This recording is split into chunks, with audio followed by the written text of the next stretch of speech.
All right, y'all. Happy Monday. Welcome back in to the Rotoballer PGA show. As always, coming to you live Monday evening, 7:30 Eastern. Myself, my man Matt Miller, the two of us endured a bit of a duel for the first time really in this show's history.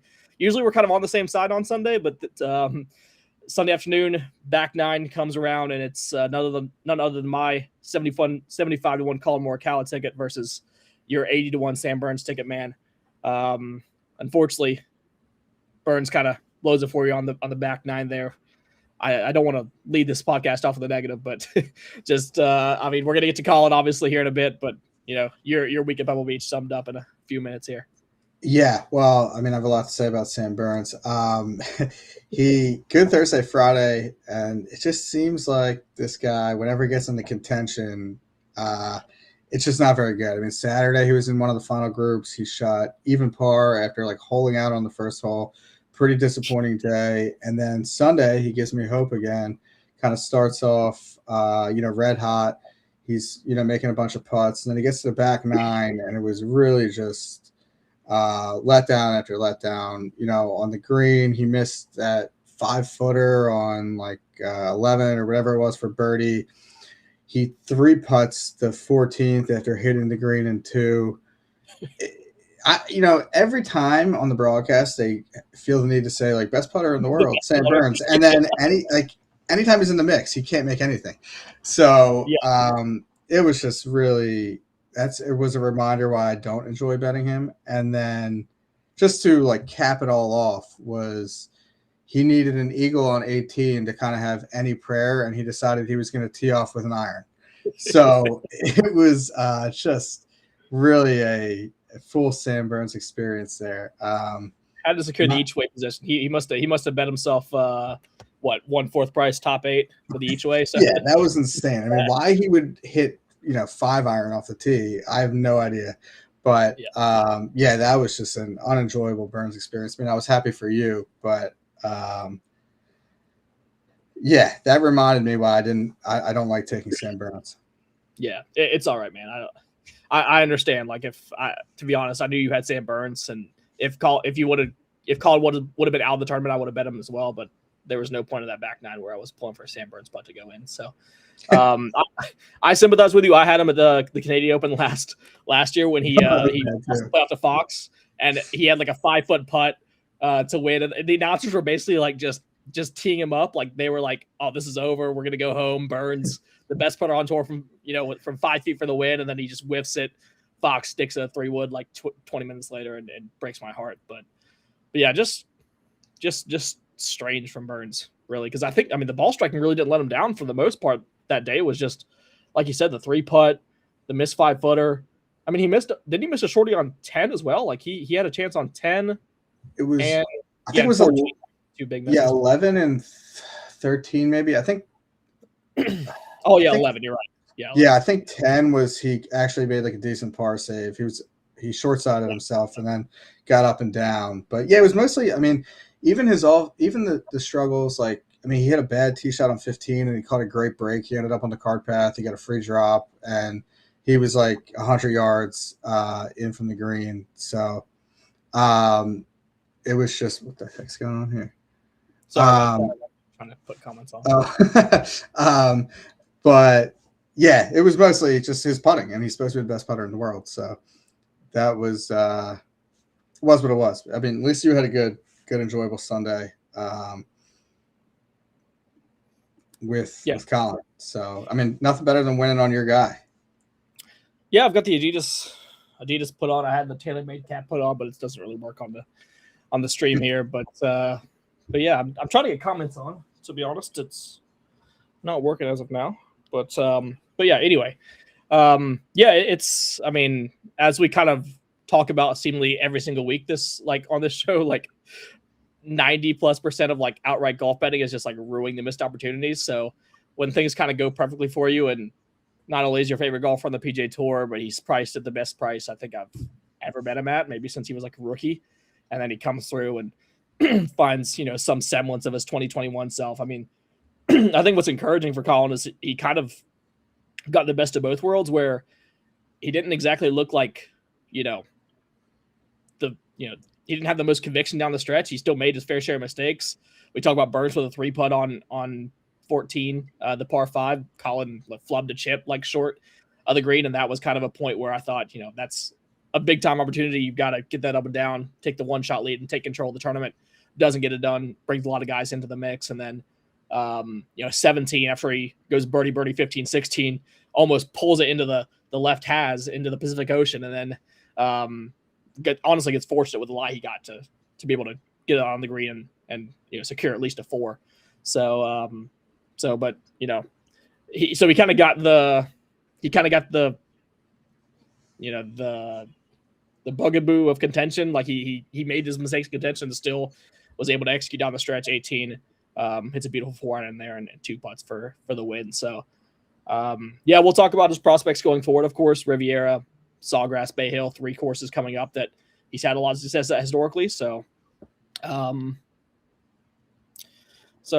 mean, I think Pebble, obviously a huge win. It's the first time he's won like a legit field event since probably the Open Championship, if I'm not mistaken, in 2021, because he went on that tear from Harding Park to Muirfield Village to Concession to Royal St. George's, and then his next win was a Zozo, which is an alt field event in the fall, and now kind of gets back on the horse for a signature event at Pebble Beach. So obviously a big win, but I don't think Pebble Beach is really a great barometer for like his prospects at bigger golf courses where major championships are going to be contested. The Players, Arnold Palmer, places like that. So I think there's still questions to answer, but I mean, he just gained 10.8 shots ball striking over 4 days. So the ball striking is clearly dialed in, and he was able to get away with some of the usual Colin problems on and around the greens.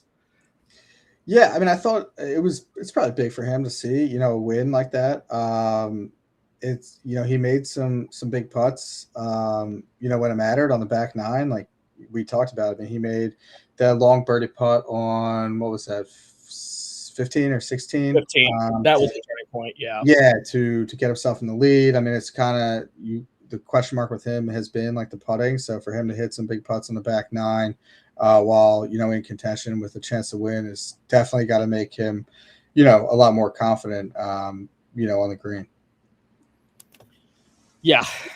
I mean, he did really make a putt all day, and then the 30-footer that he honestly he got lucky to have, because he kind of fatted the shot out of the right rough and it kicked off the bunker kind of down the hill there. So, sometimes things just go your way, and he did hit an amazing shot on 16 and 18 to kind of close the deal. But after a few frustrating weeks, especially the Siwoo Kim kind of few misses that we had at Phoenix down the stretch, you had a live Hovland ticket as well there. So we spent a lot of the first few weeks of the season kind of ruining missed opportunities, but good to get one across the line, heading out to Riviera, which is, of course, one of the marquee stops on the schedule. We'll take a quick veer, though, from the PGA Tour to talk about your cap there. You got the cap on. I've got the Colin Adidas shirt on. He's got the AK hat. So we're all bases are covered here in the World Professional Golf on Monday evening. I didn't get a chance to watch, honestly, because when round 4 started, it was like Rahm and Bryson were 5 shots ahead of everyone. So I was going to watch the highlights that night, but I assumed it was just going to be a duel between Rahm and Bryson, and woke up to not just a win by AK, but a 3-shot win. He blew him away on Sunday in Adelaide. Yeah, it was insane. I mean, I tuned in because I was like, oh, Rahm versus Bryson, this is going to be a good showdown.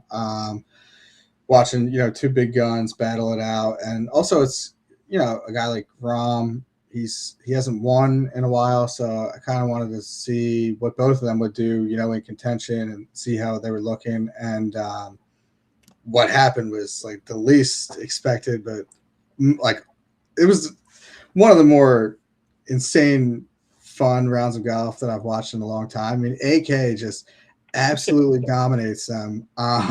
He shot -9. I mean, he was 5 shots back, like you said. He won by 3. He was making every putt imaginable in that final round, unloading on fist pumps. I mean, the crowd, the Australian crowd, was behind him. It was insane. It was almost like a movie type thing where it was just like, I couldn't believe it. The whole time I was kind of like in shock of what was happening. it was almost just like a vintage Anthony Kim performance. Yeah. So it was really incredible to watch. I mean, obviously, I didn't know if he was going to win again. I mean, when he came back, as you can imagine, after that much time off, he was not very good. I mean, I think his first event, he like shanked one in the fairway, and at We've been one just talking point, about all last year. I don't believe, yeah, I right? mean, at one point, Graham McDowell was like teeing off on the next hole, and he wasn't even finished the hole before. Like, it was bad. So to see him not even come back and just be like, an average golfer there, but to win and to do it against, while paired with Bryson and Rahm, that was pretty cool. Yeah.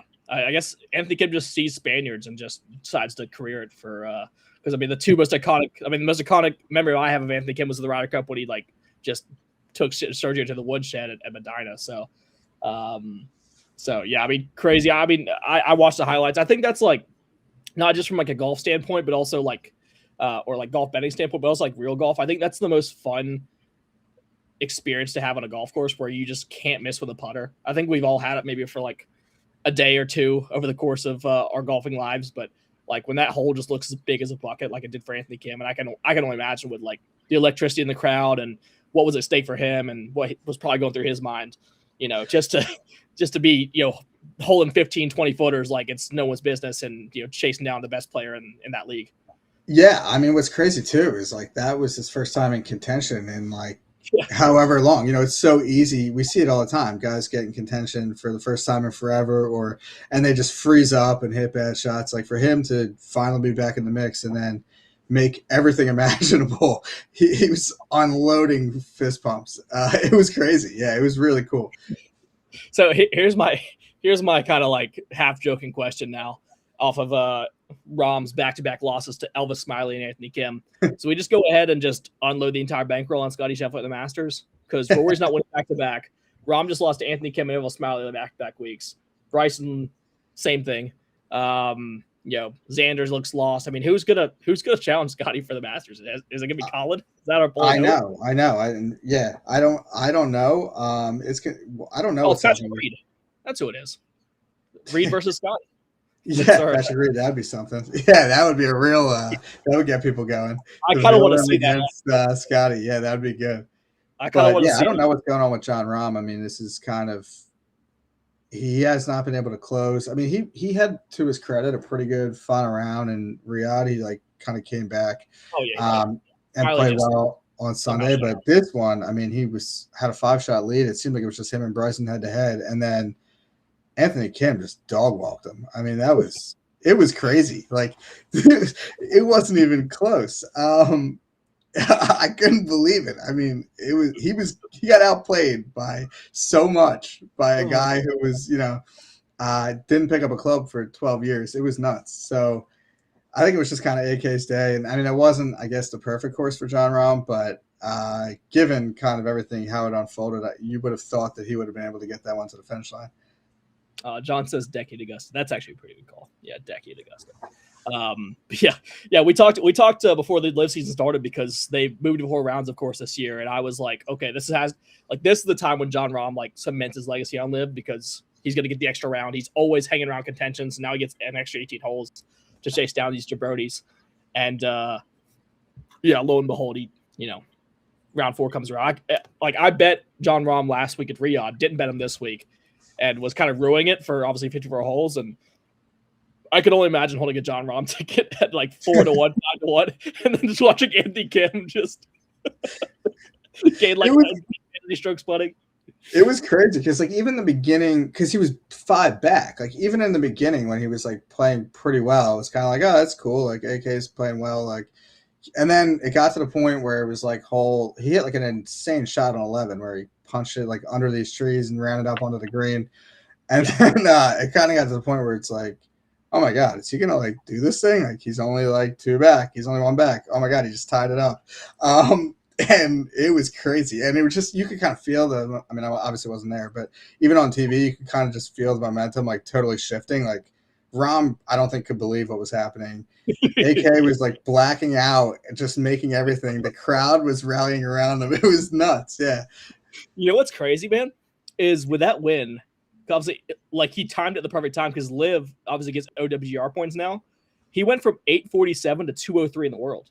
Yeah, it's crazy. Yeah, Like, I mean, it's conceivable we get AK like in a major this year. I know, it's nuts. I mean, I'm curious how he's going to play after this. Like, Yeah. is he going to continue to play well, or was that just because it almost kind of felt like, I don't want to dismiss like what he did, but it almost kind of felt like it was like when you're watching the NCAA tournament and like that 15 seed has like the 2 on the ropes and like they're making every shot, and then the 2 seeds getting like kind of like scared and like, oh, we can't lose this game, and they're freezing up. The crowd's behind the underdog. Like, it kind of felt like that was unfolding. But I am very curious to see like whether that was just like a insane like cool moment, or if AK is just kind of back and he's going to keep playing really well. Well, are they playing this week in Liv or no? They aren't this week. They're coming up. I think it's like 2 weeks. They're in Hong Kong. So I'm curious to, I'm intrigued to see how he's going to play. I mean, he looked all right the first event too. Obviously not like anything close to that, but Hong Kong kind of fits Kim, not just because he's Asian, but he's more accurate off the tee. Like, he's shorter golf course. Like, yeah. I think it's like a pretty decent course for him too. So it's it's crazy. I mean, obviously he looked better when he was on like the Asian tour events and stuff like that. But you think when he gets into a stronger field, it's, you don't expect him to actually contend and win. But that was pretty nuts. So we'll see. I mean, it hasn't come out of nowhere. I mean, he finished T5 at the PIF Saudi, I guess, to end last year. Came third in Live Promotions, 22nd in Riyadh, now wins Adelaide. So this is not just a one-off. I mean, he's been playing quite well for a while. So, yeah, obviously excited to see Anthony Kim. I mean, that's my guy. I mean, I still remember when he held the putt at Quail Hollow to win, and that must have been 15 years ago now, or maybe even more, 20 years ago. But yeah, much love to AK, my favorite player on Live, I think probably right now. Yeah, that's a cool, I mean, really incredible comeback story. Like, obviously off the golf course too for him, but on the course, I mean, that was when he announced he was coming back. I never thought that he was going to get like back in the winner's circle, and to do it kind of like that with Rahm and Bryson, it was really, really cool to watch. Might have to get me some Four Aces merch. I mean, I'm a big DJ guy. He's a Carolina guy. He's from South Carolina. AK, our 2 Belgians, we love to lose money on. DJ. That's like, I guess that's my team now. On Live. But okay, yeah, that's gonna wrap up last week. Coming off probably the best, I would say, undoubtedly the best golf week of the early season so far. Pebble Beach and AK in Adelaide. But we head swiftly to Riviera, which is one of the more iconic, obviously, events on the PGA Tour schedule. Haven't seen this golf course since 2024 due to the Palisades fires 12 months ago. So luckily, seems like the golf course is in good shape. Everything's recovered, hopefully, or a lot of things have recovered over there. So we're back at Riviera, celebrating its 100th birthday this year. Founded in 1926. Obviously, George C. Thomas design, Golden Age. One of the few kind of Golden Age true masterpieces we have left on the PGA Tour in terms of places we go year in, year out. Hosting the 2028 Olympics coming up in LA, which I will. I'm hoping to be. I've never been on site at Riviera, but obviously, it's as iconic as they come on the West Coast, the PGA Tour, to kind of wrap up our swing in California before we head down to Florida next week. Just in general, I know the weather's been kind of the main point of discussion so far this week. A lot of rain here dumping on Monday, rain in the forecast as well tomorrow, and then kind of cooler temperatures for the rest of the week. So might get a softer Riviera than we're maybe used to seeing, which maybe is a bit of a bummer for scoring conditions. I think this might play as one of the easier Genesis Invitationals we've seen in the last few years. But yeah, just general thoughts on Riviera. Where does it kind of rank for you? I know if you take a power poll of like everyone on the PGA Tour, I feel like this is the one venue that tends to come up more often than not for these players in terms of like rating their favorite stops. Yeah, for sure. I think it's definitely one of the tops for me. I like Bay Hill a lot. That's probably my favorite event on the schedule annually. I like watching that course. But Riviera is definitely up there. Probably like a top 3 event. On the PGA Tour schedule for me. Always, it seems like we get a good tournament here every year, and this year's pretty cool too, just because of what happened last year and the tournament not being held here. To return back this year, it's going to be cool because now we haven't seen it in like 2 years. So it'll be exciting to watch here again. A lot of cool holes here. 10 in particular is always a really exciting hole. How guys are going to play that. So I'm definitely looking forward to it. Yeah, maybe the best drivable par 4. We had a pretty good one a couple weeks ago in Phoenix. 17, I'm a really big fan of. But yeah, 10's got to be up there in terms of the best drivable par 4s on the planet. Signature hole here at Riviera. But let's move into the modeling. Last 2 weeks, we've had the winner kind of come into our at the roughly the top of the rankings. We had Goddard number 8 in the WM model. We had Colin number 13 in last week's modeling. So the winner has been mentioned in the top 15 of the kind of rudimentary model we build every single week here. But as usual, Matt, we're going to have 3 picks each of key stats here to look out for at Riviera. 25% for our first round pick, 15% for our second round pick, 10% for our third round pick. So I'll give you the floor, man. Number 1 stat you're looking for at Riviera. Power rankings, go. I am going to go approach 150 to 175. Gotcha. It's going to be a big. There's a lot to look for this week, but I think that that's a good approach number to start. I think anywhere between 150 and 200 is kind of key this week. It's not going to be sort of the distances that we saw last week at Pebble, but I'll start with approach 150 to 175. Yep, for sure. Over almost half of approach shots historically have come from 150 to 200. So it's going to be a bit interesting this week because we're going to get the same distribution we saw at Phoenix, where it's a lot of middle to long irons, but kind of similar course conditions to what we saw at Pebble, which is maybe a bit softer, cooler conditions. So not going to have near the bounce that we saw 2 weeks ago, but not going to have near the amount of wedge shots we saw at Pebble Beach. So maybe a bit of a hybrid between those 2 weeks in terms of course conditions and the splits for the iron play. But yeah, I certainly agree with that. You're going to have to be very, very proficient from 150 to 200. Frankly, you took mine. That was going to be mine. So I'm going to double. Let's see. Should I double down here? No, I'm going to go just general tee to green.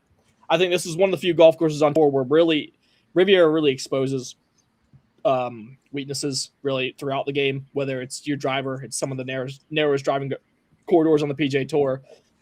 We've talked about the difficulty on approach play around the greens, especially with the bunkering, some of the most difficult bunkers you'll face on the PGA Tour. And, of course, the Poana putting, the Poana greens, maybe the most undulated, actually probably definitely the most undulated between here, Riviera, here, Torrey Pines, and Pebble Beach.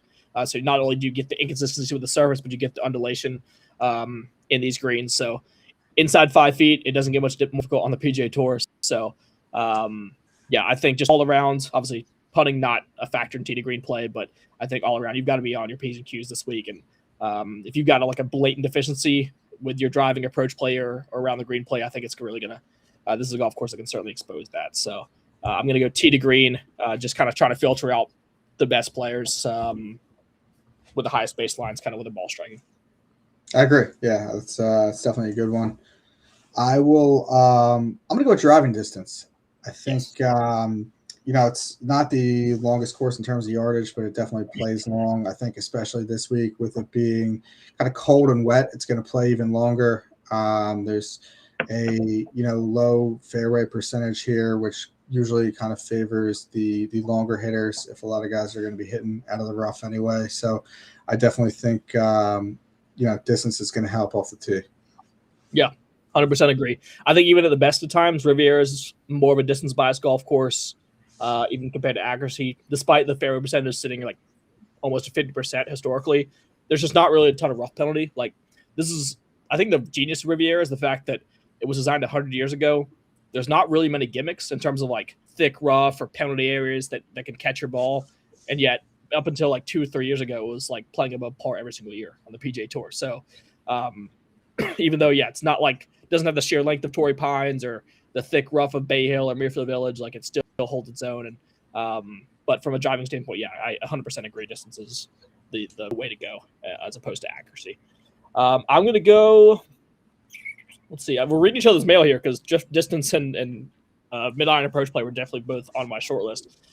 I'll lead into the Poana putting. I still think this is it's an all-around test, as I said, from tee to green. But these are, I think, the most difficult putting surfaces we're going to face all year. And comfort on Poana has been important at Pebble Beach and Torrey Pines. But particularly in a week like this, where I anticipate these guys having a lot of those devilish 5 to 10, 15 footers for par. I think, you talk about guys like Rahm and Homa, Cantley, guys that have played well here historically, kind of every single year in, year out. They've been the guys that have been able to conquer these greens the best. So, Poena putting since 2020, so quite a large sample, isolating specifically for Riviera, Pebble Beach, and Torrey Pines. Yeah, I like that.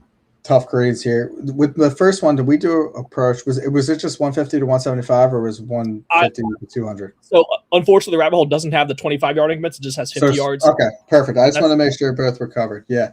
All right. I'll stick with the putting stat. I'm gonna go with 3-putt avoidance here. I think these are very tough greens. This is kind of one of the courses where you got to be pretty good lag putting. I think there are really challenging 5-footers here. These are not, kind of gimmies. So guys are going to have to be kind of really careful on these greens because it's pretty easy to turn, these into 3-putts if you're not careful. Yeah, completely understand. And I think that also goes into the short game. I think the importance of having an elite short game here is magnified by the fact that these greens are so difficult to putt on. And so, like, if you're consistently leaving yourself 6-8 feet as opposed to 2 or 3 feet on these greens, that delta is a lot wider on a course like this, whereas maybe next week at the Cognizant where they're objectively easier to putt on, those 6-footers are much easier to brush in than they would be this week. So, I think it is all trickled down, but certainly comfort on these greens is going to be really important. I'm going to finish off the model with course history, strokes gained total here at Riviera since 2020. Do you know the last debutant to win at Riviera? I do not. He's in this field. He is. And it happened 21 years, so that might give you a hint. Wow. So it's not Adam Scott. Did he win? It is Adam Scott. It's Adam. Wow. 2005 Nissan Open. Adam Scott was the only person the last person to win in his first Riviera start. So course history, I think, right up next to Augusta National, which I think is going to be a common comp this week. It's a very nuanced golf course. It's going to take some time for these like wunderkinds to come on and I think immediately contend. Although we have seen guys like Cameron Young and Victor Hovland immediately kind of come onto the scene. So it's not out of the realm of possibility, but history says that the guys that play well at Riviera tend to keep playing well, and it takes these new guys maybe a start or two to maybe to get some information under the belt. Yeah, it makes sense. I mean, I'm sure we'll get into it as we get further in the episode, but I mean, it makes sense too. We've seen a lot of kind of like repeat winners here throughout the years, guys who have won it multiple times. So seems like definitely one of those, one of those course fit type things. All right. Let's go ahead and share this report here again. Our model is 25% tee to green, 25% proximity from 150 to 100, 15% driving distance, 15% putting, 10% history, and 10% 3-putt avoidance. So again, it's always gonna be rudimentary. You can always join BetSperts Golf on the rabbit hole or any of your preferred database sites to build a more comprehensive model. But this is what we've come up with here on the show tonight. Of course, as always, Scotty Scheffler is number 1 in the modeling. Xander Schauffele comes in at 2. Maybe because we're taking a bit more long-term approach with a lot of these stats. We'll talk about Xander here in a bit. Patrick Cantley comes in at 3. Colin Morikawa comes in at 4. I did not need to see that. Victor Hovland 5. Tommy Fleetwood 6. Siwoo Kim 7. Hideki 8. Our boy Kurt Kitayama, who always seems to pop up on these 9. I know Harris Inglis is a guy that Matt really liked. He comes in at 10. Sepp Straka 11, Russell Henley 12, Matt McNeely 13, Shane Lowry 14, Ryan Gerard 15, Sam Burns 16, Goddard 17, Ryan Fox 18, Kyle 19, and Matt McCarty comes in at 20. Rory weirdly comes in at 21. See where he kind of very deficient in the mid-iron range from 150 to 200. Not the best Poena putter and very bad in 3-putt avoidance as well. So, certainly surprised to see Rory so far down the list, as well as guys like Akshay, Max Homa, and Jake Knapp, Ludwig Oberg, all just outside the top 20. But anyone here that maybe catches your eye, surprises you to be so high up the list or so low? Rory certainly is an interesting one. Xander, I guess I wasn't expecting to see him at 2. Yeah, I agree. But yeah, I mean, this is definitely interesting. It's funny that Kitayama's on there again. That's why I'm laughing. Yeah, he always seems to pop up. I don't know if we're gonna take him again or not. I guess we'll find out soon enough. These middle iron courses, man, they love Kitayama. Yeah, and it's funny that Cantlay's up there too, because we were just kind of talking before the show that Cantlay always kind of pops up in the models, and you kind of always look back at his week from the week before and say, oh, he actually had like a pretty good week, but it's just always the most like non-competitive top 10 or top 20. This is definitely a course he likes, but it's always kind of funny to see him up there. Yeah, not a surprise for me. I ran my kind of independent numbers beforehand, and I do my power rankings every Monday morning. I think I had him at 5 this week, which my group chat was quick to point out that that the exasperation of having Cantlay so high up my power rankings, they thought I was just gonna go ahead and make the move early on. But what's up, Chris? How you doing, man? Have no fear. Let's go, Colin. Yeah, never gotten him again. That's right, man. They really forgot who this guy. They really forgot who he was. They really put him at 75-1 at Pebble Beach. That's what Books decided to do with their Monday mornings last week. But all right, yeah. So that's our kind of rudimentary model. Of course, I don't believe Rory McIlroy is the 21st best player in this field. So it's the kind of exercise that we like to do to kind of talk through the course. It's not like our open and shut rankings for the week's field, but there's just an exercise for us there. And let's move into the players themselves. I know for a fact that neither of us have any bets so far. So I don't know if that's a good thing for the segment or a bad thing. But I do have some conviction kind of across the board. We'll start with the top 2, as always, as we become accustomed to, really, until the Masters is probably going to be like this. Scotty Scheffler, I think 325 plus 325 is the best number. We're going to get on Scotty Scheffler. Of course, I think I did the research on my Power Rankings article. Of course, he started with rounds of 72, 73 the last 2 weeks. And Friday, Saturday, Sunday, his scoring average over the last 2 weeks has been 65.3. So it's vaulted him from, 61st to 4th. 61st to 3rd, and then 86th to 4th or something crazy like that. Neither of these guys have like the course history. We're going to see it like a Bay Hill or a Sawgrass for either of them. But certainly I think no one would argue they're the 2 most likely guys to win this week. Do you have any interest in the chalk at all? 3-1 Scheffler, 14-1 Rory? I think it's just tough to take Scotty at any point. I mean, it obviously makes a ton of sense. He's, like you've noted, he's kind of 2 first rounds away from potentially being 3 for 3 this year. So I kind of expect him to be back in the mix this week, as I do every time he plays. But Rory is definitely something that's interesting. I think it's a fair number, especially considering we kind of talked about this, and we'll get into it too as we go further down the board.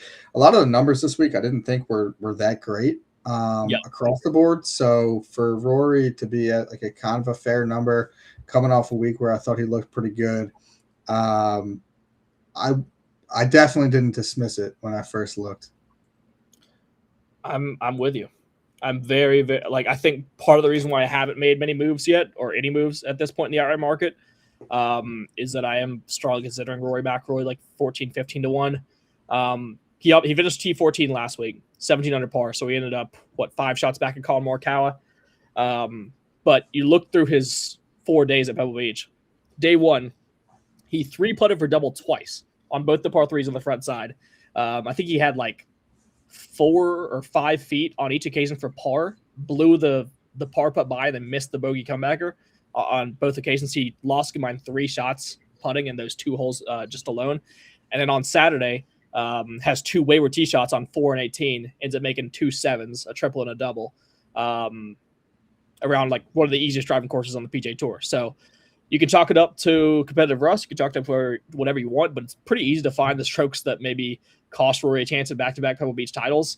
And then you couple that with the fact that he was 4th in the field in approach, gained 6.76 shots on the field. He closed the week with a spotless 64, 8 under 64 on Sunday, kind of went under the radar because of Scheffler's charge up leaderboard on Sunday, but he had the second best round of the day at 8 under, gained 2.51 strokes putting and 2.35 shots around the green. So the short game was in great order to end this week. His irons were firing for the entirety of the 4 rounds at Pebble.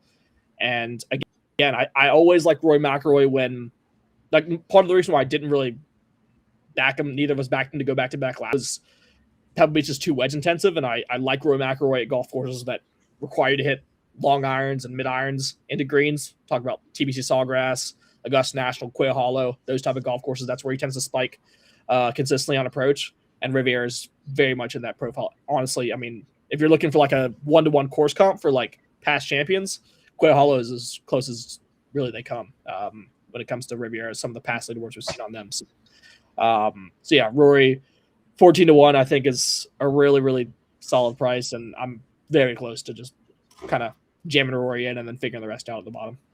Yeah, and I mean, on the Quail Hollow note, he's obviously completely dominated that course throughout his career. So I think it makes a ton of sense here. I think it's definitely it's intriguing.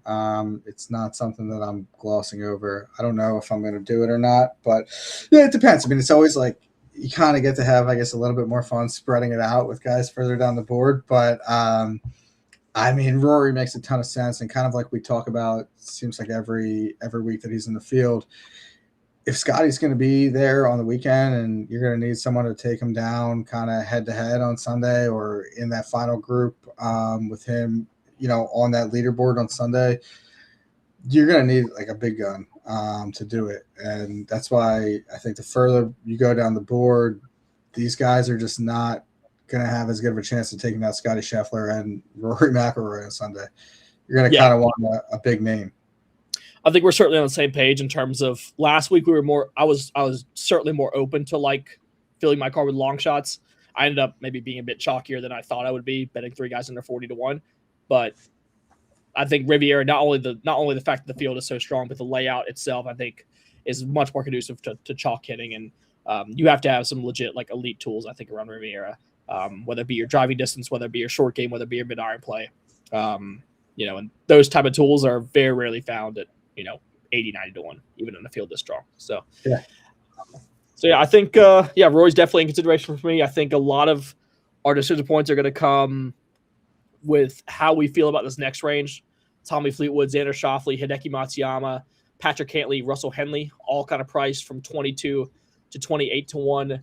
Obviously, if you bet Roy at 14, it's tough to then bet a Hideki or a Fleetwood or a Cantley. Kind of in just 10 points down the board. So it's hard not to like guys like Hideki. Obviously won here the last time they played here. Tommy Fleetwood just seems to be completely course proof, finished top 10 here in 2024 as well. Cantley, of course, with the course history, number 3 in our modeling, and then Xander played a lot better last week as well. Is there someone that sticks out to you in this kind of second tier of guys, in terms of guys that maybe could contest Rory and a guy that you like enough maybe to keep McIlroy off the card at the top? I'm thinking still hard about Fleetwood. Man.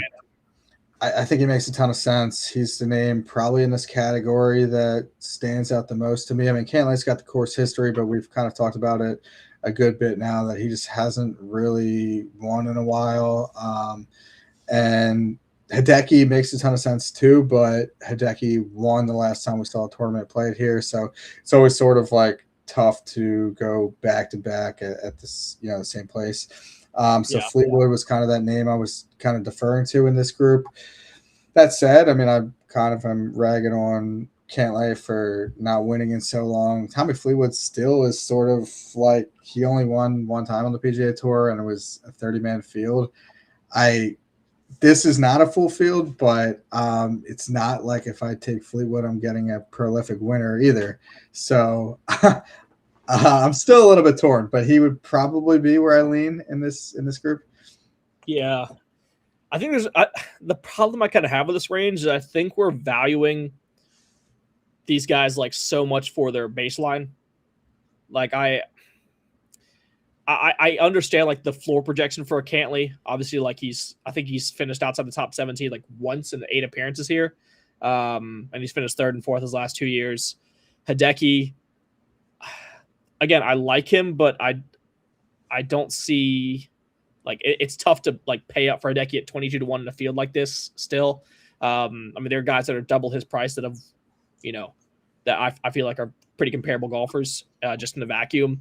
Xander still coming off the maybe just a little bit of competitive rust. I'm after my foray with him at Torrey Pines, I'm still a little bit snake bit with Schauffele, and then and your points with Tommy, I think, are well founded. Although I think Tommy would be my favorite in this range, just because I just trust like every part of his game right now. There's like not everything in his game is just firing. It seems like on all cylinders, and it's been that way for 6 or 8 months now. I mean, he gained at least 1.8 shots in each of the 4-stroke gain category around Pebble Beach, and that was not really a golf course that historically has suited him. He's never finished better than 22nd before his 4th place finish last week, and then here at Riviera he finished 10th last time they were here. So I think I like Tommy a bit more with the longer setup, although yeah, it's true where it's a tough rabbit hole to go down when you start betting Tommy Fleetwood below 25-1, and then all of a sudden we're 3 months in the season, and he has to win 2 outrights for you to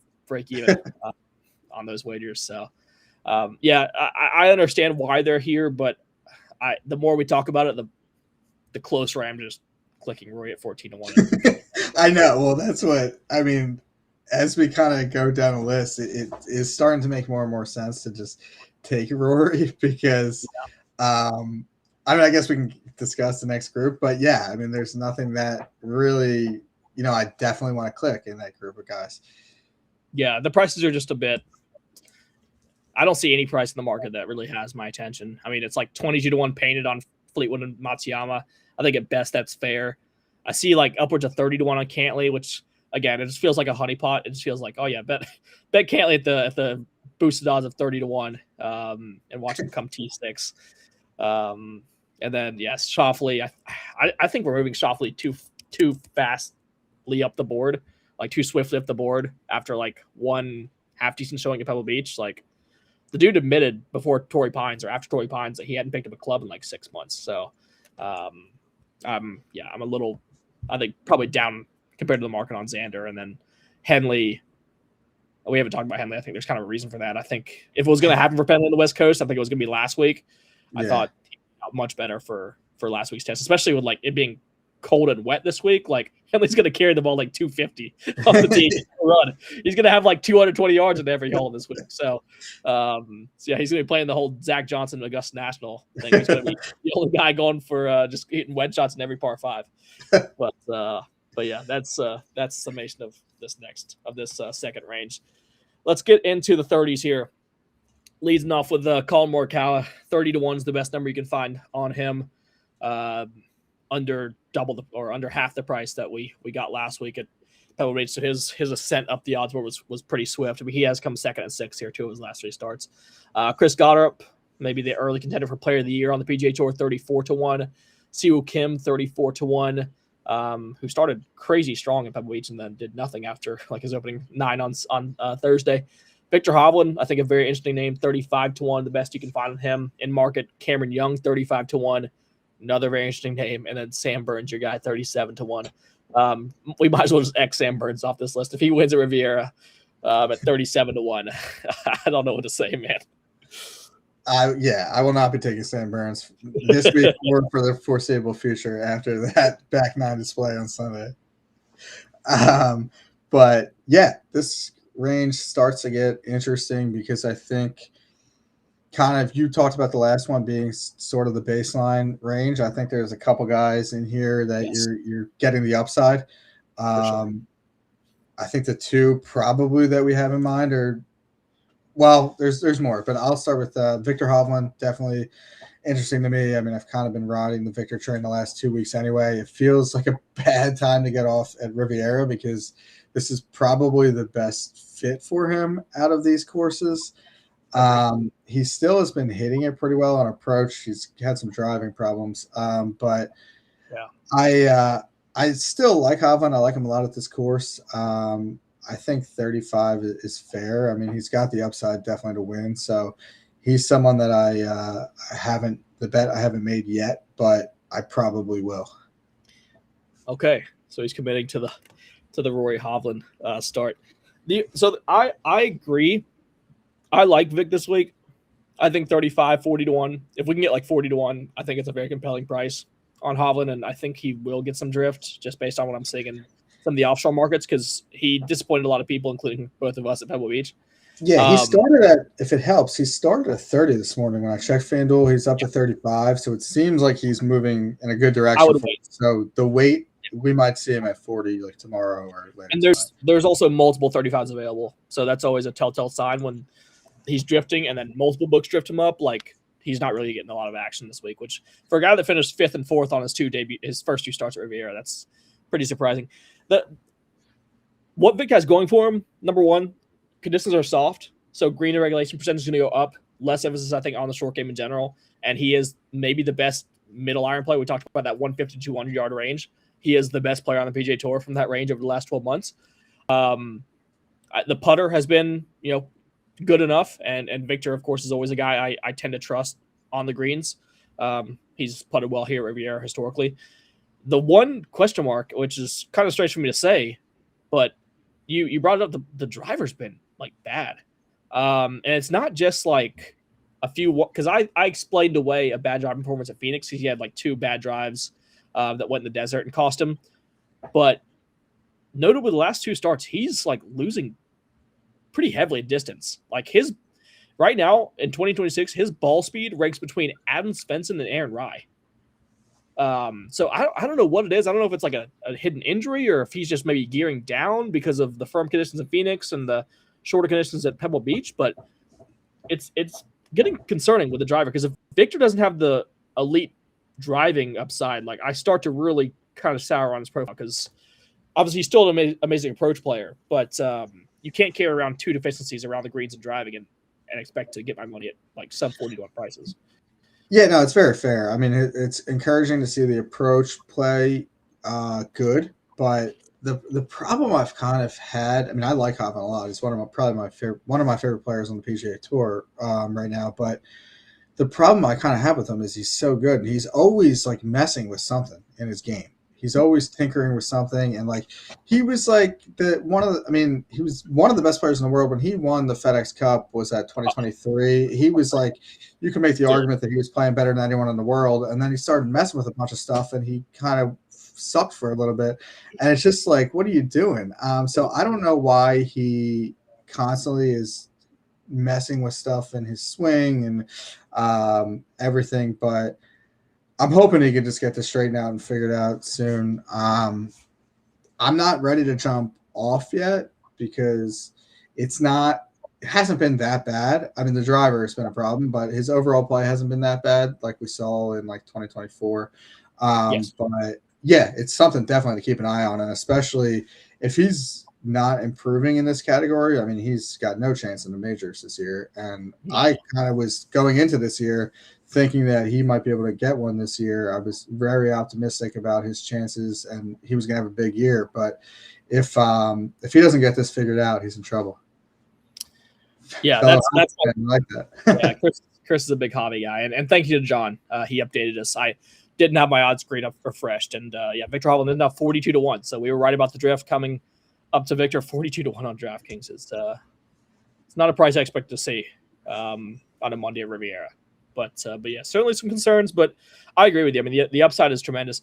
Let's move on to Cameron Young, who I think is maybe the most interesting player in the field this week.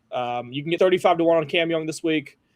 I know we did the whole Cam Young song and dance at Waste Management. Did not turn out well. It's not been a good start to the season for Young. I think Riviera may be the best course fit he'll have all year. When you look into his first 3 starts at Riviera, he's putting up ball striking numbers that are legit, like Rory, Quail Hollow, Scotty Scheffler, like Muirfield Village level through 12 rounds from 2022 to 2024. He's getting 24.6 shots ball striking. That's between his driving and iron play. So that's over 2 shots per round. That is 7 shots better than the next best player in that time frame, which is Victor Hovland, and nearly double or over double the ball striking output of Scotty Scheffler, who is the best ball striker. He's been the best ball striker in the PGA Tour for 2 or 3 years now. So the history at Riviera is incredible. Of course, he came runner-up on debut. He's got 2 top 20 finishes since then. The short game and the putting has really held him back historically at Riviera. Like that's the reason why he's gaining so many strokes ball striking and not winning. But he has improved, obviously, like over the course of the last 6 to 8 months. He's the 6th best putter on the in this field, just strokes gained putting, and he's gained strokes around the greens in 5, I think, of his last 7 starts. So like the breadcrumbs are all kind of there. Where like if the ball striking carries over from 2024 to 2026, then all of a sudden like this 35-40 to 1 number holds a lot of value for me. The only concern I have is that like the long-term profile doesn't paint him as a particularly good middle to long iron player. That's why he didn't really rate out that well in our modeling. And like a lot of the argument is just based on a 12-round sample that ended 2 years ago. So it's a very small sample, but I think if you can make the argument that, look, he's just super comfortable around this layout. It's obviously a wet golf course, which I think will help Cam Young with his distance, with the distance he possesses, and just maybe a little bit less emphasis like Hovland on the short game with the more range and regulation hit. But yeah, I think Cam Young, for me, I actually like him better than Hovland. And at 35 to 1, he might well be my second guy. And if I do decide to go Rory, I think Rory Cam Young is probably my most likely start. Yeah, I mean, he makes a ton of sense. If if I saw him this far down the odds list when we were doing the show at, in Phoenix, I would have been like, this is a no-brainer. I guess the problem or the concern, it's just like the last 2 weeks have not been good for him. Even Torrey, wasn't great. I don't know what's going on with him right now. I mean, he lost an approach the last 2 weeks. Phoenix is kind of similar distances to what we're going to be seeing this week. But the upside's definitely there. He's played really well here, like you mentioned. This is kind of one of the courses that you map out for him. It's like a course that he's going to be really good at. He has been really good at. So I do understand it. But with the recent play, I don't know. Yeah, that is the problem. I mean, we're at a point in the odds board where it's not gonna be a perfect profile. But yeah, 55th at Pebble Beach, which I didn't really love him for Pebble Beach anyway. And then Phoenix, again, we were on him. He finished 41st and lost 1.89 on approach. I will say his 22nd in the Farmers was actually pretty encouraging. He gained nearly 5 shots ball striking. Him and Goddard were the 2 guys that maybe underperformed their ball striking baselines, or like based on how well they struck the ball at Torrey Pines, they underperformed in the results category. And then Goddard ended up winning next week at Phoenix. So maybe something similar could be coming down the pipe for Cam Young. So yeah, and I do think it's a fair point by you too. I mean, really, the Phoenix performance is more discouraging than last week. I don't think he's like a Pebble Beach guy, so it's fair to kind of look the other way on that one. But we were both very high on him at Phoenix, and he was pretty disappointing that week for us. But yeah, I mean, it's certainly from a value standpoint, I think his upside is more than high enough, and it's a decent number. I mean, that's what we're doing with outrights anyway, right? We're betting the upside of guys, so it does make a lot of sense. Yeah. Okay. So seems like I'm kind of on the Cam Young side. Chris and Matt are both on the Victor Hovland side this week. So Chris is my guy. He's my coach on flag betting, so we might have a split opinion on the betting card this week. But Sam Burns obviously completely out of contention. He's not winning. Siwoo Goddard. Do you have a favorite between those two in terms of like? Well, it's weird. I mean, I think Goddard could be a good fit here. The problem is just like, is he going to win like every other start this year? I mean, he's already won twice. I don't know how much the guy can win. If he's just going to turn into like Scotty Scheffler this year, then yeah, I think he definitely makes a lot of sense. He's definitely been very good. There's nothing really negative to say about him, but I just don't know if he's going to keep churning out wins. And then Siwoo, I kind of hate to say it. I like Siwoo a lot as a player. It's like, is he starting to get to the point where he just was like super hot for like a month and a half or 2 months, and he missed his window to actually win one of the events? Because we're kind of drifting to the part of this. Well, I guess he's won the Players before, but I mean, he kind of seems like he missed his chance at a lot of his type of courses. Already. Yeah. Well, I had about 100 to 1 live in Phoenix, and he missed 2 5-foot putts that could have. If he makes both of those, he wins outright. If he makes one, he goes to the playoff. So So yeah, that felt like the high water mark maybe for Siwoo. Although he did gain like nearly 4. He was let me actually recheck that. That was just for round 4. In round 4, he actually gained 3.95 shots ball striking over the course of that round, and for the week he gained 3.58. So he finished strong at Pebble. So there are some signs there. I worry about the lack of distance with Siwoo. He's kind of a very similar vein to Russell Henley without the putting upside. So yeah, I don't like you said. I think this is probably not the best fit for him historically, and maybe if he keeps like just ball striking it and then losing strokes putting, we'll just get him at like 50-1 to players. Hopefully, Yeah. that's my plan for Siwoo Kim. So all right, let's move past the 30-1 range into the 40s. Yeah, a lot of guys I actually quite like in this 40-1 range. Starting with Matt Fitzpatrick, 40-1. I believe that would be on FanDuel is the best price you can get on him. Jake Knapp, 40-1. Hot start to the season. He's priced up here in some foreign territory, but 40-1, I think pretty well deserved based on his run of form. Harris English, a guy that you like coming into the week. He's 40-1. Bobby McIntyre, 40-1. Minwoo Lee, 45 off his runner-up finish at Pebble Beach. Ludwig, we'll have that conversation again at 45-1 for the second straight week. Matt McNeill and Ben Griffin also 45-1. So bigger range here as we kind of move to the middle of the odds board. But yeah, starting from Fitzpatrick, Knapp, English, McIntyre, Minwoo, Oberg, McNeely, Griffin. Anyone here that piques your interest from our perspective? Yeah, there's a lot of guys that I kind of want to get through and bounce off you because I think this is a very interesting range. I did before the week started. I liked Harris English. I think plays well at these kind of longer, even though it's not crazy long, but it plays longer, difficult golf courses. He's won Torrey Pines, which is kind of a, longer, tougher course on Poa Greens as well. Got some good U.S. Open history. I mean, this is a guy like a true golf test. He's got a pretty good all-around game. He's driving the ball well right now. I like Harris this week. I think he's one of those guys that kind of just sneaks up on you and you don't pay a ton of attention to him, and then come Saturday, he's on the first page of the leaderboard. So this is definitely a name I have my attention on this week. I wish he was at better odds, honestly. I think he should be kind of like in that like 60 range is sort of what I was expecting out of him. I was surprised to see where he was at on the odds board, which is kind of the only downside and the only reason I haven't already bet him. It's a fishy price for sure, considering he hasn't finished inside the top 20 all season. But he does have a 7. Like people were just kind of sleeping on him, and I like the fit for him, but he's really not at that good of a number, which is the problem with it.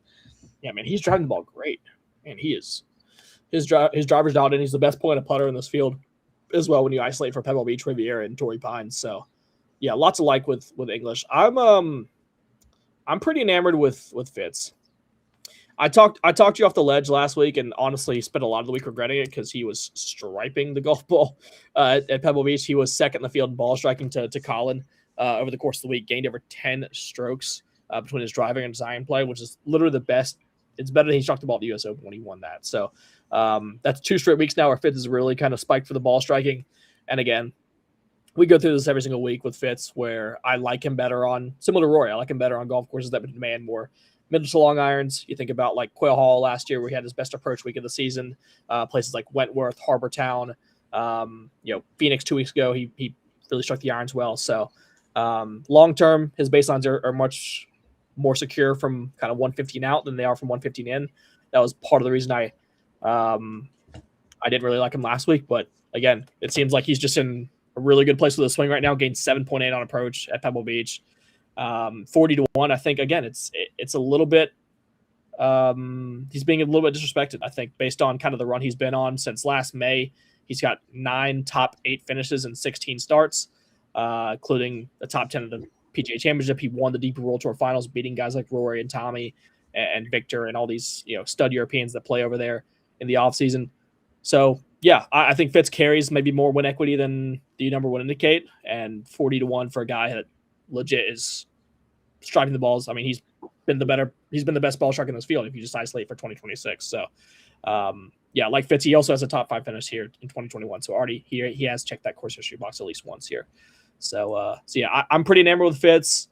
I think I think honestly, after him, it comes down to like Knapp and Oberg. Like which guy? Like what do I value most? Do I value like it's gonna sound stupid, but do I value like my own long term opinion of Ludwig, or do I value this fact that Jake Knapp's playing like a top 10 to 15 player in the world right now? I mean, he's finished. I had his finishes up in front of me here just a second ago. Let him go. Yeah, he's finished what eighth and fifth, 11th. So I mean, coming into the 2026 season, he's playing unbelievable golf. I mean, maybe the best results he'd outside of like Goddard and Scheffler so far this season. California kid has putted really well on the point of greens at Pebble Beach and Torrey Pines so far. Has the distance. The iron play is firing. There's not really a lot to dislike with Knapp's profile. It's just kind of he's priced up in a range we're not really expecting for a signature event. So, but now I think there's him in the Ludwig debate. Has Knapp played here before? Because I know last year was at Torrey, so yeah, he has not actually. That's true.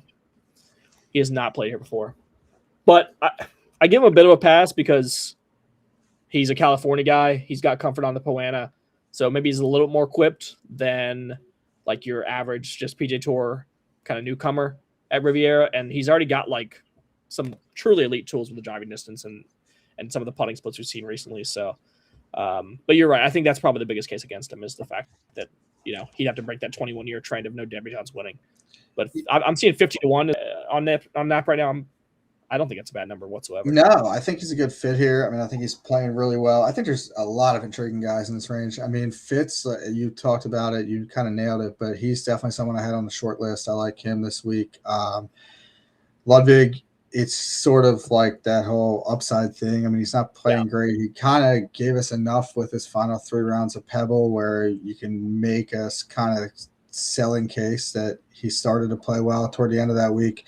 Theoretically, he should set up well for this course. The numbers, really good based on his talent. Also, so are you out on Bobby Mack? Because I have something interesting here, and it feels a little bit crazy, but there's something with this course and lefties. So Bubba Watson's won here 3 times, Phil Mickelson's won twice, and Mike Weir's won twice. So since 2003, there's been 7 left-handed winners here. That's got to be, I mean, that's a crazy percentage based on how limited number of left-handed players are on the PGA Tour.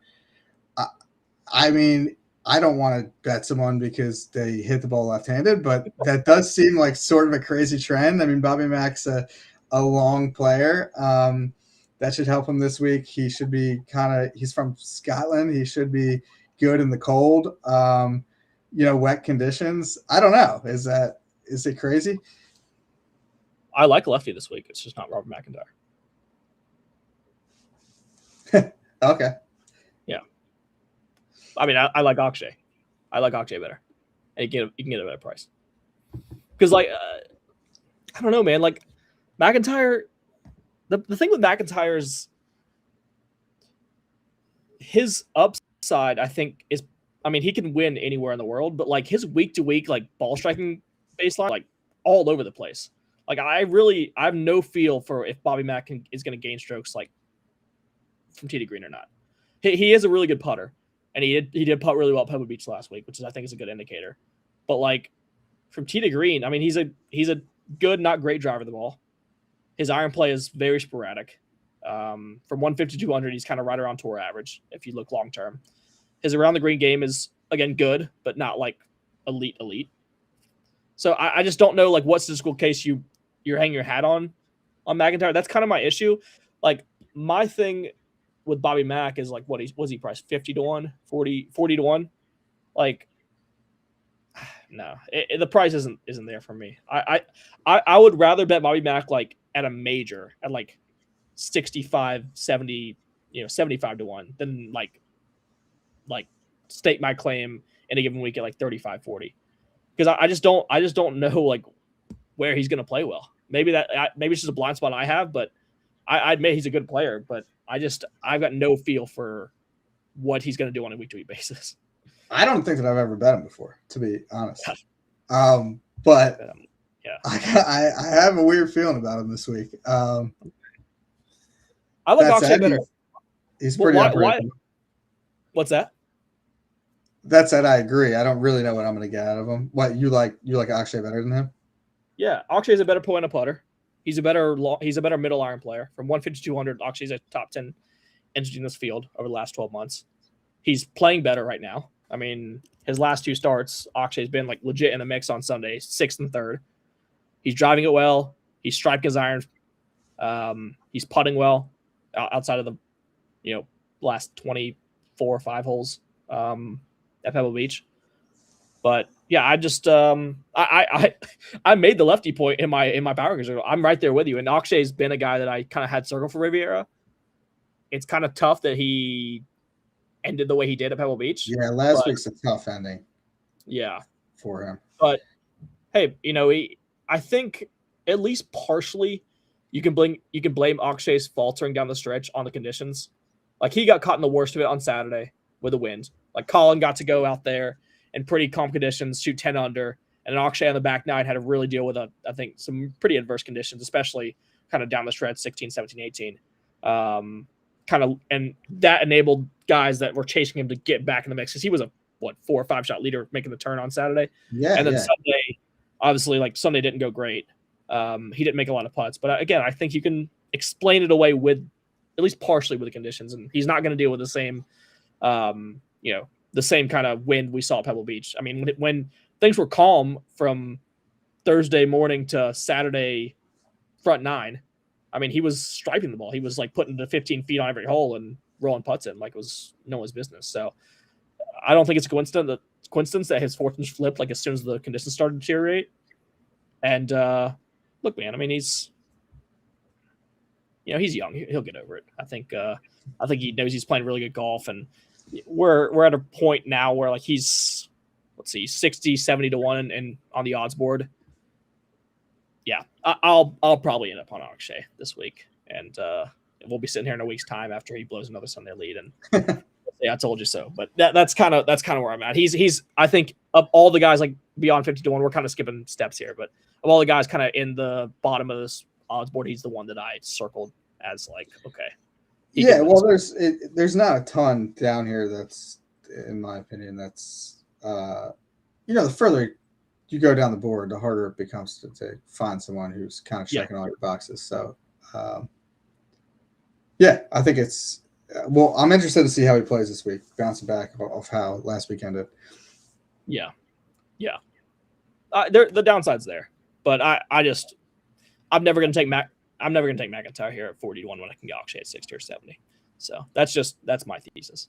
So that's my opinion on the lefties.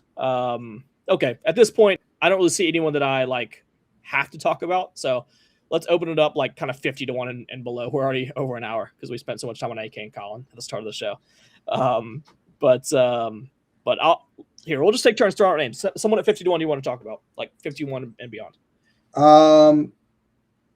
I think we might as well just bring him up. I'm not going to bet him, but Jordan Spieth looked good again. Looked good last week. Do you think that's just a Pebble thing, or you kind of see some positive signs? Absolutely not, dude. He's not winning Riviera. I'm not going to take him, but I think he's worth winning. What is his price even? 60 to 1. He could be 125 to 1. I wouldn't take Jordan Spieth this week. I don't know, man. I like maybe like if Spieth played the John Deere this year, like I'd have some interest. But like in a big boy field on a big boy golf course, like this is no. Like I mean, we say he had a good week at Pebble Beach. He finished like T29. He had like one good day at Pebble Beach. And he was on TV for like the entirety of the weekend because it's just Jordan Spieth. So, no, sorry. I mean, you don't have any interest either. I think you just want to throw I just tossed his name out there. Okay. My Adam Scott. We did it at Farmers. He came T30. I mean, it wasn't a bad week, but obviously didn't give us the outright sweat. He's striking the ball amazingly well, man. Like really, really well. First, 4 starts? I think he's made 3 starts of 2026. He gained 5.15 at the Sony Open ball striking between his iron play and his driving. He gained 3.36 in 2 rounds at the Stadium course of the MX, and then 4.75 in 3 rounds at the South course of Torrey Pines. Like the driver is dialed. The approach play is right there with it. It's just a short game that's kind of giving him the most problems. But of course, Riviera, 2-time winner here. He's come top 5 countless times. I don't have the full record in front of me, but he's like 70-1 is the best I see on Scott right now. Yeah, I see a 72-1 right now on Adam Scott. I think that's actually kind of interesting. I'm still hesitant to know if he can win because the last time he did find the winner's circle was here 6 years ago. But if like you're getting good placement prices on that, like if like right now I see Adam Scott's listed right next to like Jason Day and JJ Spawn, Ryan Gerard on odds boards. Like if you can get comparable like top 20 prices to those guys, like I would much rather have Adam Scott. Yeah, I mean I love Adam Scott. He's a guy I always kind of end up just taking. Where did we take him? Farmers? Yeah. Yeah, I mean, he's hitting it well. We kind of talked about it. He even played pretty well in Australia before the start of the year. He's been really good here. The short game, putting has not been good. No. I don't know. I don't know if I'm going to get there on Adam Scott or not.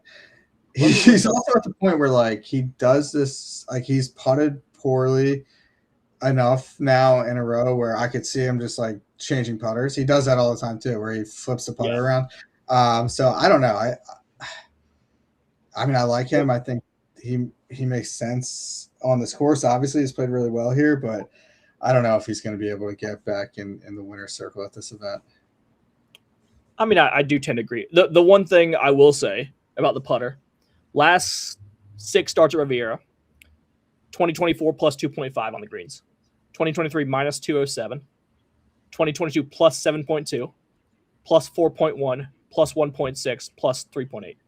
So he's gained in 5 of his last 6 starts here, and they're not been like small gains. They've been like big time 7.2, 4.1, 3.8, 2.5. I mean, this is he said himself this is his favorite golf course on tour. So I think there's something for that. So I had him when he won here in 2020 or whatever year that was. He made some big putts down the stretch. So I mean, I love Adam Scott. He's historically one of my favorite guys to watch. It's just tough because he hasn't won in a while. But I don't know. I mean, I remember. I think it's. I'll keep it quick because I know we're far into the episode. But I kind of remember saying like the same thing about Justin Rose prior to him winning at Pebble. I kind of remember just saying like, well, I don't know if Justin Rose is like gonna be able to like win again at like these big events, and like he might just kind of be like done, and he still has some good finishes in him. And then he came out and he won, and he's won multiple times since then. Like, so maybe we're writing off Adam Scott a little too early, and maybe he still does have a little resurgence there. Dude, I mean, you don't put together the ball striking stats that he is and be washed. Like he's clearly like still a competent player on the PGA Tour, and he's putting together ball striking splits that, if like, just for example, if Victor Hovland had the same ball striking form that Adam Scott had coming into the week, like he'd be the most popular player, on the board at his current price. So, I think he's a little underrated. Not sure if he'll make my card, but it's definitely a name that popped out to me. All right. Anyone else you like? Want to talk about? I don't know about there's a few more names that stand out to me. I do it every episode. I'll bring him up again. Wyndham Clark, 100-1. He's triple digits. I will say though, that is your guy. You are a Wyndham guy. Yeah, well, you keep crossing the hundreds on him. So, obviously big hitter. He won at LACC. He's got that West Coast prowess. And then the big comp course is Quail Hollow. He won there a couple years ago as well. I know this isn't the range that we love him in with the irons, but I do think it's like 100-1 is a pretty, triple digits for him is a pretty interesting number when he does check a decent amount of the boxes this week. I don't know. I mean, I can't say anything. I really can't. Why is Wyndham Clark 100 plus to 1 when Jordan Spieth's like 60-1? Like that's my question. I'm half convinced that because he's always at like a pretty decent value number. I'm convinced enough people just don't like him that no one wants to take. Yeah, It's like the And new that's Patrick why Reed. you always catch a number on it. It's like the Patrick Reed thing. Now, he wasn't all the way down the board, but we were always catching him when he was on the PGA Tour at good numbers because people just didn't like him, didn't want to bet him. I brushed that off immediately because I'm kind of one of the haters of Wyndham Clark, to be honest with you, even though I hit him at Pebble a couple years ago. But that's actually not a bad case. He has come 8th and 17th here. It was 3-4 years ago, but struck his irons pretty well at Pebble Beach. Good point of track record, long off the tee. You could definitely make the case. I was wrong for dismissing that so quickly. Wyndham Clark, if you want to bet him 100 to 1, that's yeah, I don't mind that. I'm gonna I no, just because it's me, I'm not gonna take the guy that has all like the win equity, historic win equity. I'm gonna take the guy that rates out really well in my stats and never wins. Let me show you on Shane Lowry, 85 to 1. How about that? I have a blind spot for Lowry. I mean, now I'm just getting cocky because Colin won, so now like my other like losers that I always bet that never win are gonna win. But like Lowry is striping his irons, man. I mean, if you just look at his data golf profile, I mean, it's been like 6 months since he's lost strokes on approach. A guy that, again, from tee to green, very reliable driver. Doesn't have the distance we would like, but the middle to long iron play, I think, makes up for it when you're that prolific from kind of 150 to 200 and 200 and beyond. It kind of makes up for a little bit of lack of distance. And then the last time he played here was a T14 finish, gained in all 3 tee to green categories, just kind of neutral on the greens. And actually putted pretty well at the Pebble Beach Pro-Am last week. If I can pull that up. We're getting to the point of the odds where we haven't prepared anything for these guys. So, gained 3.6 shots putting over 4 days at Pebble. So, coming in maybe a little bit under the radar, given the fact that he played so well in Europe and then came on the PGA Tour immediately, finished T8. I think the course actually fits him pretty well. Maybe not as well as like a Florida golf course, but yeah, 85 to 1 I see on Lowry is the best number available. That has my interest. Although he hasn't won a U.S. sale since I think 2015, so bear that in mind. I thought about him.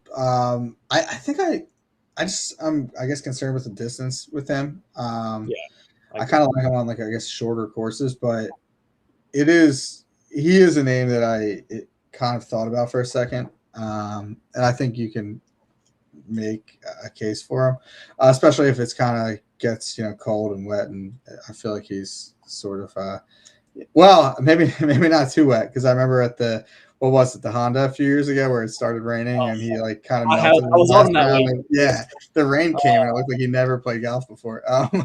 But yeah, freaking Sepp Straka gets like a perfect Florida March day to play the par 5 18th. Straka comes out and Hurricane Katrina comes back in. Yeah. That was pretty bad. Yeah, I mean, dude, Shane Lowry. It's at this point, it's just like for my personal enjoyment because for whatever reason, even though he's lost me money, like I enjoy watching Shane Lowry play golf. So this is deep down the board. I mean, there's not. I don't know. Did you have anyone else that you were intrigued by down here? There's a couple guys I looked at, but I'm not going to take. I mean, I'd love for home. Finau is, I mean, that's interesting because he played well last week. He was bad at Phoenix, good at Torrey, then good last week. He obviously lost in the playoff here when almost stuck by the tree. Yeah, when Home got stuck by the tree on 10. Yeah, and that's not made. I was on Finau that week. Yeah, that was nuts. So that's the other guy, Homa. I mean, obviously he's just not really playing well. I would love for him to be back and take him again, but he's been good at this course, obviously. But there's just not really anything in his recent form that makes me think that he has any chance this week. Yeah. We talked about him at Torrey. I don't think he's going to win an elevated event, and definitely not in this field. But Taylor Pendrith moving down the odds board. Okay, it's time to pack it up. We're talking about Taylor Pendrith the Riviera. I'm not betting. I'm not laying a nickel. I'd rather just lose my money on Max Homa when he's eight over through like 5 holes than bet Taylor Pendrith to win Riviera. Okay, yeah, let's go ahead and wrap this up. I think. Sorry to Taylor Pendrith. I'll have more just with you when we get to the Byron Nelson or the 3M or something like that. But what about he's played terrible. But what's going on with your boy Marco Penge? Dude, I have no idea. I was so high on him coming into the year, and he's done nothing. I know Yeah, he was dealing with illness like coming into the season, so I don't know if it's like lingering effects, but I mean, the one thing that has worked, which we knew was going to translate, was his off the tee. Like, he is an elite driver of the golf ball. He has a lot of distance, but man, the iron play, which was really good last year in Europe, has just been horrific. So maybe it's a good thing, because I was very much looking forward to losing money on him every single week when he like finishes seventh in the field in ball striking and loses 8 strokes putting. But yeah, that is an odd one. I will add in like Potgieter as a guy that I think like he's not going to win, but you know, I always like Potgieter on golf courses where you can just get away with murder off the tee. And Riviera, I think, in most respects, if you can hit it a long way, it gives you such a leg up on the field. My boy Rico Hoey, Marco Penge, Aldrich Potgieter. If you want to lose $10 but be entertained, at least, you know, put them on the card. But yeah, I to answer your question, I have no idea what happened with Penge. I was very excited for him coming into 2026, and it's not been good. yeah. I don't watch like a ton of DP World Tour, so I knew a lot of guys who follow it a lot more closely than me were very high on him. So I was pretty excited for him to come over here and see what he could do. It's been a slow start, but we'll see. Still plenty of time to kind of get going. Yeah, give him a month or two. He's going to pop up. I think he's too talented not to pop up eventually on a leaderboard here coming up soon. Maybe as we get into like the non-signature events where he's not going up against the best players in the world, and give him a golf course where he can really kind of mash it off the tee. Like Byron Nelson, I think is a good fit for him, where it's just you can just hit it as far as you want and just chase birdies for 72 holes. Tigala would be the last guy that I look at. I mean, we need to wrap things up, but Tigala would be a guy. I was on him last week. He didn't play that well, but did finish top 6 here, I think, on debut at Riviera, so he does have a bit of course history. But yeah, even just saying his name, I don't have a lot of conviction. I would rather go to Scott or Lowry, to be honest, up the odds board. Yeah, that's fair. I think we talked about him the last couple of weeks. I think a lot of talent. I mean, I wouldn't like hate somebody. He's triple digits, so I wouldn't hate. If someone made the bet, I wouldn't think it was crazy, but I probably won't take him. I don't see him actually winning. But yeah, I mean, prior to last week, he did finish 8th, 7th, and 18th as 3 starts. So you can find some recent form. Like I said, he had the T6 here 2 years ago. So yeah, there are worse bets to make, but I probably won't end up on them. All right, well, that was I think enough talk for a Monday evening, as I think Chris and John have fallen asleep on us.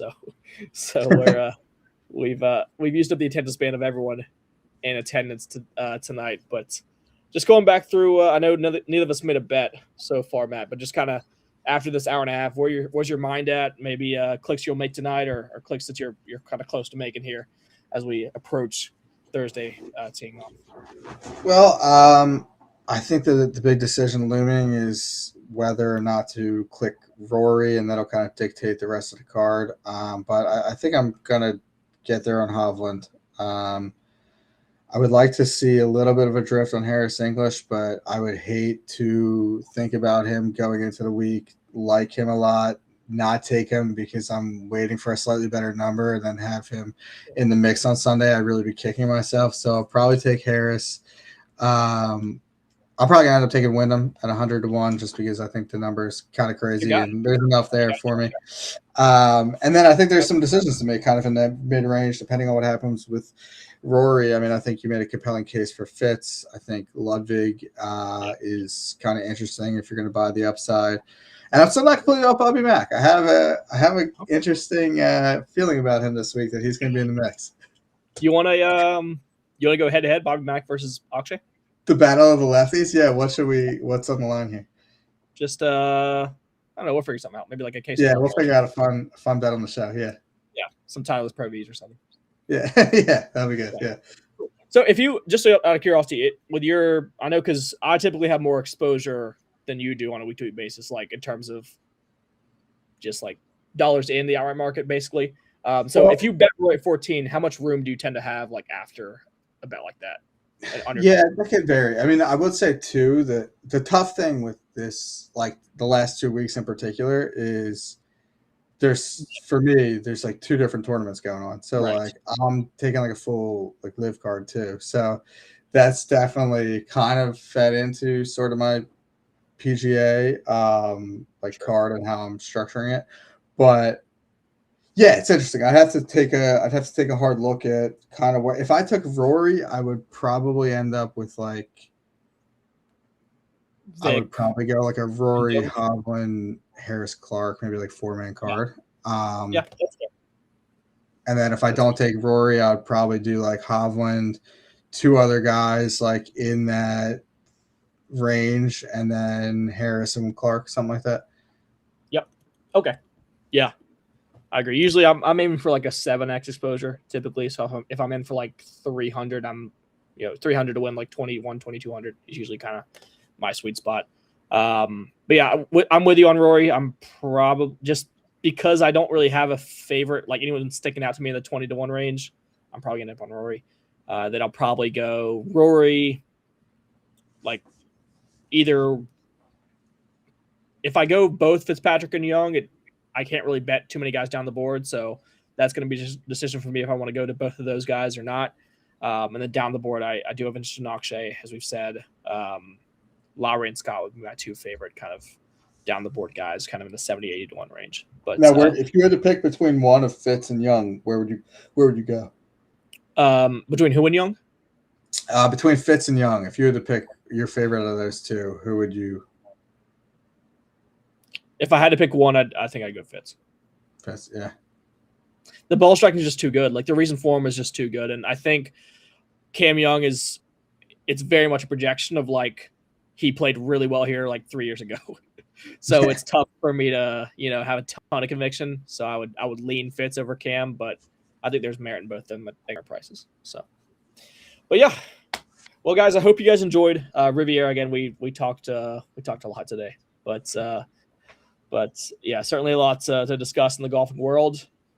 The signature events come thick and fast. We've got this week at Riv. Next week we go straight to Cognizant. I'll be on site that week. Actually, exciting times in Palm Beach Gardens. So you'll see a bit of a different backdrop than the JJ Redick jersey you see behind me now. And then Bay Hill, then players after that. So yeah, crazy, great times on the PGA Tour.